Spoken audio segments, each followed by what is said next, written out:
The night sky over Lagos shimmered like black velvet embroidered with tiny specks of light. Expensive cars lined the driveway of the Grand Pavilion, their polished bodies reflecting the gold and purple glow of the floodlights. Inside, the wedding had been nothing less than royal crystal chandeliers, diamond jewelry, silk gowns, and champagne fountains that never seemed to stop flowing. Adanna Okoro sat in the back seat of her black Range Rover, a woman of elegance and wealth. She was in her mid-30s, her skin a smooth shade of rich brown that glowed even without the touch of makeup.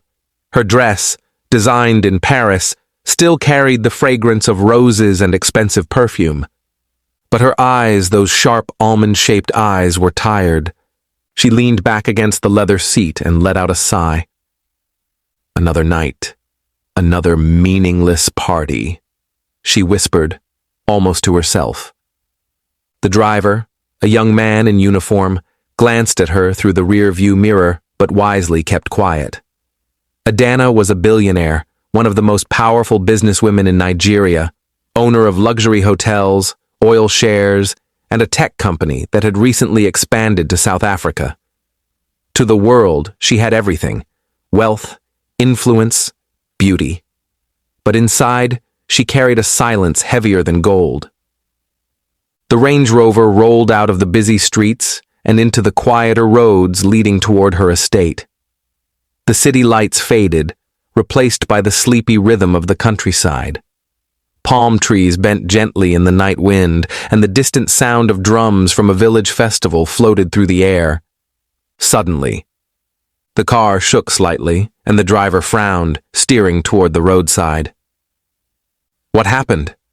Adanna asked, leaning forward. "Madam," the driver said nervously, "I think one of the tires has gone flat." He stepped out, checked, and confirmed. The rear tire was completely punctured. Adanna pressed her fingers to her temple. "Oh, not tonight." The driver opened the trunk only to find the spare tire already damaged, a result of negligence. He scratched his head nervously. "Madam, there is a small vulcanizer shop just ahead," he said. "We may push the car there." Adanna sighed. The idea of a billionaire woman stranded at a roadside puncture shop in the middle of the night was almost laughable, yet there was no other choice. The car was slowly rolled forward until they reached a small wooden shack by the road. A rusty lantern hung outside, casting a weak glow on the signboard painted in bold white letters, "Chike's Tire Repair Fast and Reliable." Inside, a young man was bent over a wheel, his hands coated with grease, his shirt torn at the sleeves. His skin glistened with sweat under the lantern light, and his muscles flexed each time he struck the rim with a hammer.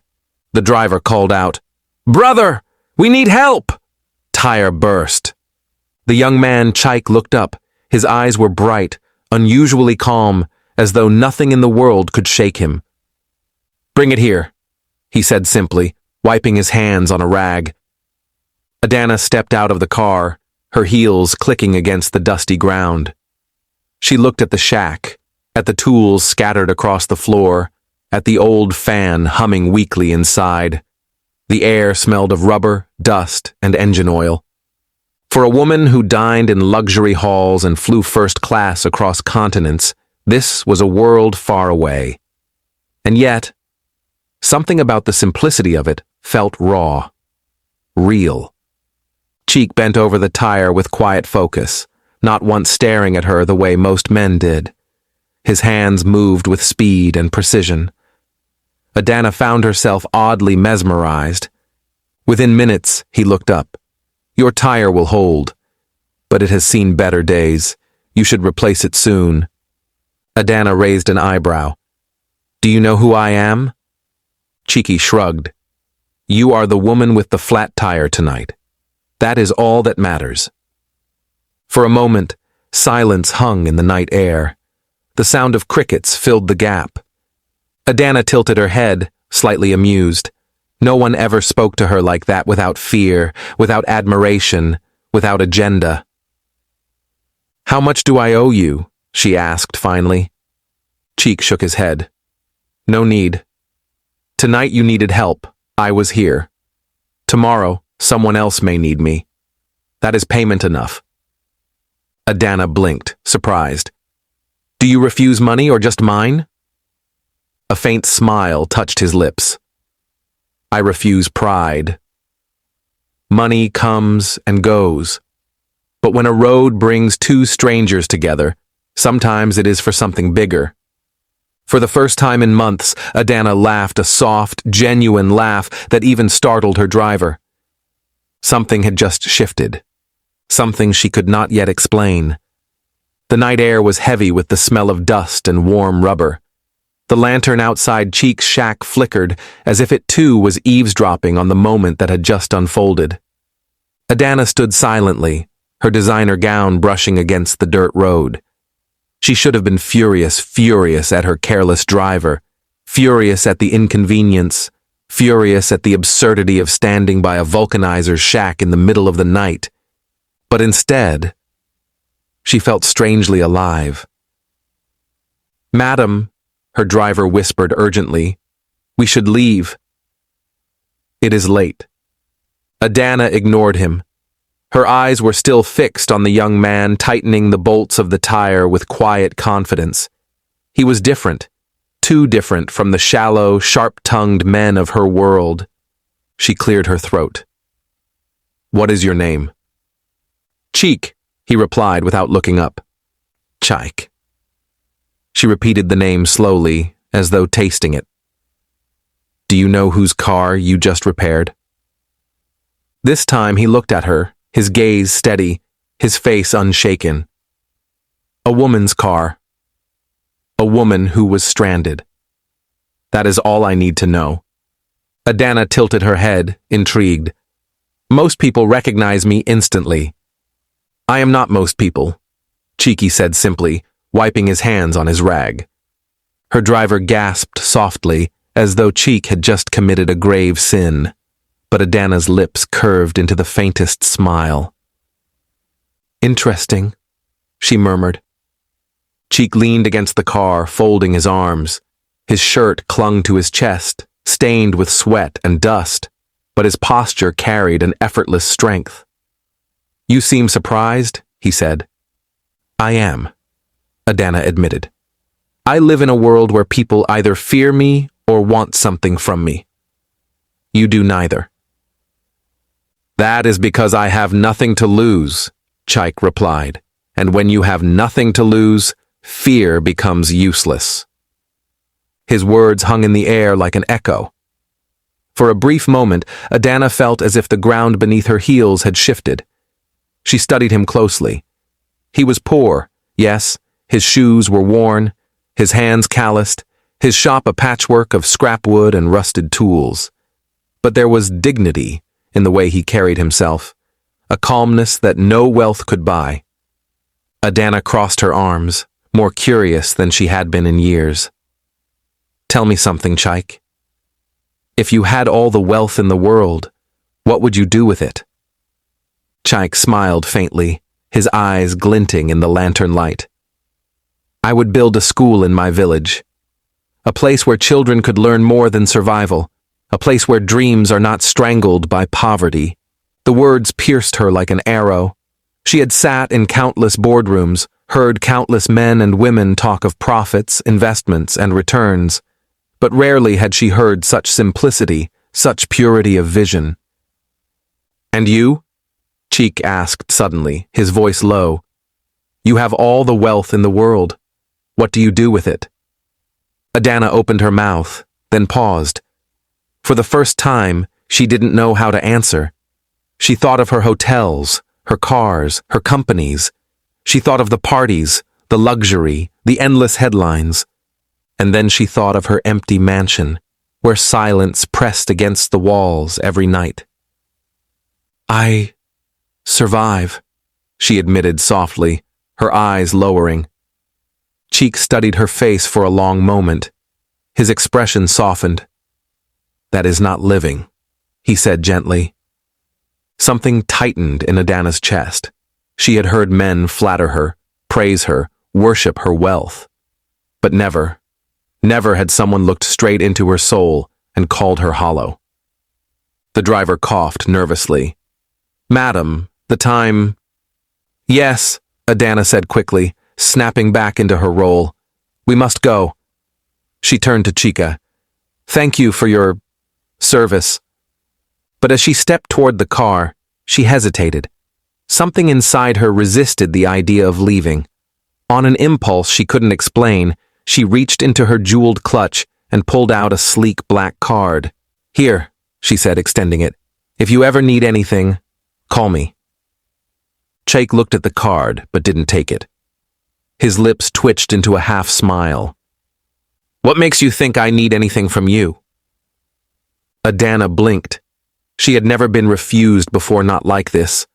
Her hand hovered in the air awkwardly, then dropped. Her driver opened the car door. Adanna slipped inside without another word. The engine roared to life, the headlights cut across the road, and soon the Range Rover disappeared into the night. But as the wind brushed through her hair and the lights of the city grew nearer, Adanna's mind was not on the glittering towers of Lagos. It was on a young man in a dusty workshop, with eyes that saw straight through her wealth and into her loneliness. For the first time in years, she smiled to herself softly, secretly, and somewhere, in the shadows of the roadside shack, Chick watched the taillights fade into the distance. He shook his head, a small, knowing smile on his lips. Fate had just opened a door neither of them could close. The following week was filled with the usual rhythm of Adanna's life meetings, interviews, phone calls, endless signatures on documents worth billions. Her assistants fluttered around her like anxious birds. Her board members bowed to her decisions, and her name flashed in newspapers almost every day. But behind the glossy mask of success, she found her thoughts drifting again and again to that dusty shack, that young man with grease-stained hands, and the words he had left behind. "That is not living." She hated how those words echoed inside her mind, and yet she could not deny them. On Friday evening, after a long meeting at her company's headquarters, Adanna's car rolled past a crowded marketplace. The air was alive with the smell of roasted plantain, fried yam, and fresh fish. Drums beat faintly in the distance, and children ran barefoot, laughing. She usually avoided such places too chaotic, too loud, too ordinary. But tonight, something tugged at her. "Stop here," she told her driver. The driver frowned. "Madam, this is not safe." "Stop." The car eased to the roadside. Adanna stepped out, ignoring the stares of the traders and villagers who whispered her name in awe. She walked slowly through the market, her gown brushing against the dirt, her diamond earrings catching the sun, and then she saw him. Chike. He was buying roasted corn from an old woman at a stall. He laughed easily, handing her a few crumpled notes, then bent to help a small boy who had dropped his basket of oranges. His movements were unhurried, his presence warm. For a moment, Adanna just stood there, stunned. In her world, laughter was rare, kindness rarer still. And yet here he was, surrounded by poverty, living as though life was abundant. "Chike," she called softly. He turned. Their eyes met. For a heartbeat, the noisy marketplace fell silent. Chike smiled. "So the Queen of Lagos walks among commoners." Adanna rolled her eyes, though she felt a laugh rising in her throat. "And the Tyre boy still refuses respect." They stood face to face, the contrast striking her silk dress against his simple cotton shirt, her jeweled shoes against his worn sandals, her perfume against the smell of oil and dust on his skin. And yet, it was not distance she felt between them. It was closeness. "What are you doing here?" Chike asked. "Maybe I came to buy corn," she said, holding his gaze. He chuckled. "Maybe you came looking for me." Her lips parted, but no words came. The truth unsettled her, so she turned away, pretending to admire the baskets of fruit nearby. The old corn seller, who had been watching them, chuckled under her breath. "Ah, love does not ask permission," she muttered in Yoruba. Adanna blushed an emotion she had almost forgotten she could feel. "Walk with me," Cheek said suddenly. Adanna hesitated. "I don't walk," she said automatically. "Then tonight, you will." Before she could protest, he started down the narrow path between stalls. Against all logic, she followed. They walked through the market, past stalls of peppers and yams, past men bargaining loudly, past women balancing baskets on their heads. Cheek greeted people warmly, stopping to chat, helping an old man lift a sack of rice, laughing with children who tugged at his shirt. Adanna watched, both amazed and unsettled. She was used to a world where smiles were currency and kindness was strategy. But here, kindness was life itself. Finally, they reached a quiet stretch by the riverbank. The sun was dipping low, painting the sky in hues of gold and crimson. The water reflected the glow like liquid fire. "Do you ever come here?" Cheek asked. "No," Adanna admitted. "I spend my evenings in glass towers and marble halls." "That sounds lonely," he said. She looked at him sharply. "Why do you always assume I am lonely?" He met her gaze calmly. "Because I can see it in your eyes." Her breath caught. No one had ever spoken to her so boldly, so truthfully. She looked away, watching the river instead. Cheek picked up a stone and tossed it into the water. "You know, life is like this river. It keeps flowing no matter how many stones we throw into it. The question is, do we flow with it, or do we spend all our energy fighting against it?" Adanna said nothing, but inside, something stirred. After a long silence, she asked softly, "Why are you not afraid of me, Chike?" "Everyone else is." He shrugged. "Because you are human. Just like me." The simplicity of the answer made her chest ache. As the sky deepened into twilight, Adanna realized she didn't want this moment to end. She didn't want to return to her glass castle, to the emptiness waiting behind those gates. And Chike. Chike looked at her not as a billionaire, not as an untouchable figure, but as a woman. A woman who could laugh, who could ache, who could dream. When it was time to leave, she found herself reluctant. "Will I see you again?" she asked, her voice low. Cheek's eyes softened, a quiet smile touching his lips. "That depends, Adanna. Will you allow yourself to?" Her heart skipped. For the first time in years, she felt like a girl again, uncertain, hopeful, alive. She nodded slowly. "Yes." And in that single word, fate tightened the thread that bound their worlds together.